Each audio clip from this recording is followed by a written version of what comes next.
Here we have with us Mr. S. Rajkumar, Director and CEO of Sequel Logistics. Welcome, sir. Welcome to Bullion Bulletin and 11th India International Gold Convention. So it is a pleasure to have you here. First thing I want to know from you is that we have already known about bullion logistics market in India. Let us know how much your service is at par with the international label. I think the bullion market is interlinked. I think domestic and the international markets are very, very closely linked.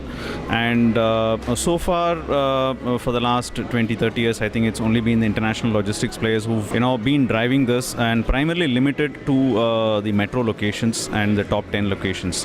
What we've been doing in the last 10 years is, because we are a local company and we understand the local geography, the needs, requirements, logistic solutions, and so on, we have tied up with an international partner, G4S International Logistics. So that works very well for us. So they take care of the international leg, we take care of the domestic leg, and in all we are able to provide a solution to the customer that's complete in all respects, with regards to insurance, with regards to end-to-end solution, even to tier 3 towns, tier 2 towns, and so on. That's what we've been able to offer them.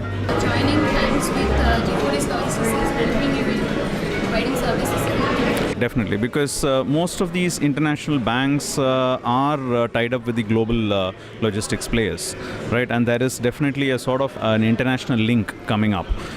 So you would need that kind of a large international player, been in the market for a long period of time, got the reach, and so on. So that's definitely a key factor.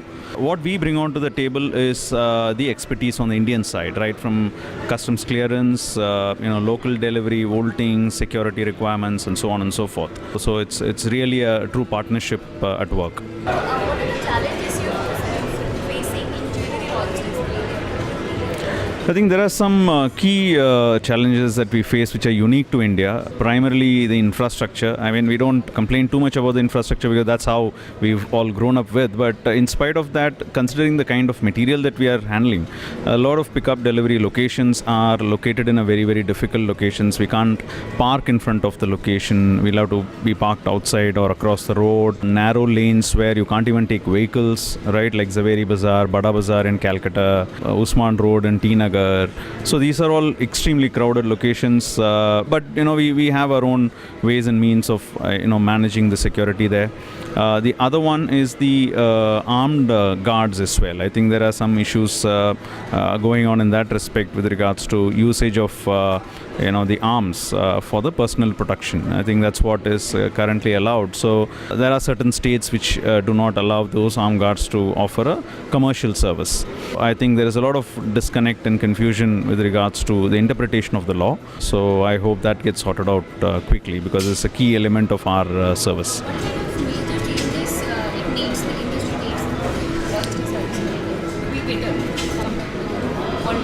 I think one is on the security side itself. I think easing up of the kind of arms act that is available, so that some of the security companies, private security companies, logistics companies are able to procure arms with the licenses and be able to operate our services.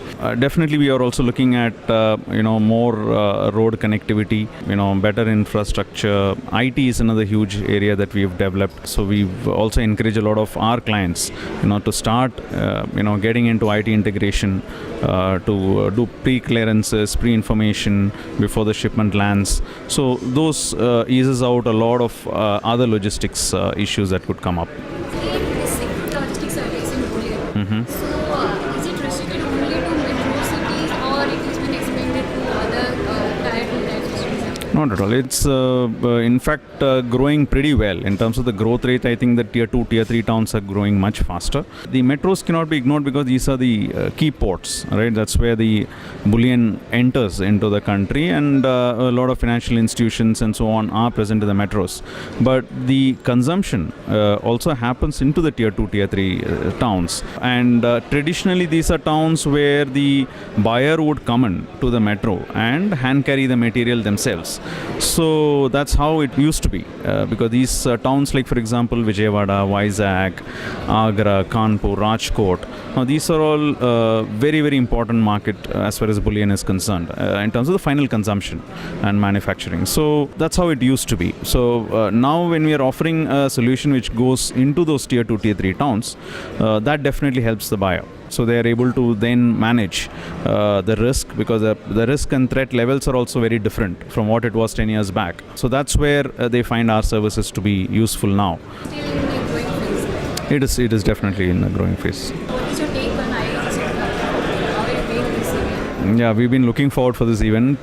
We participate every year. I think this is the third year that we've participated and as well as sponsored. Fantastic event, a beautiful platform to meet up with the community, all the bankers, bullion traders. Made a lot of friends in the last 3 years as well. So this is an event that we look forward to every year, and it's a pleasure being here again. Thank you very much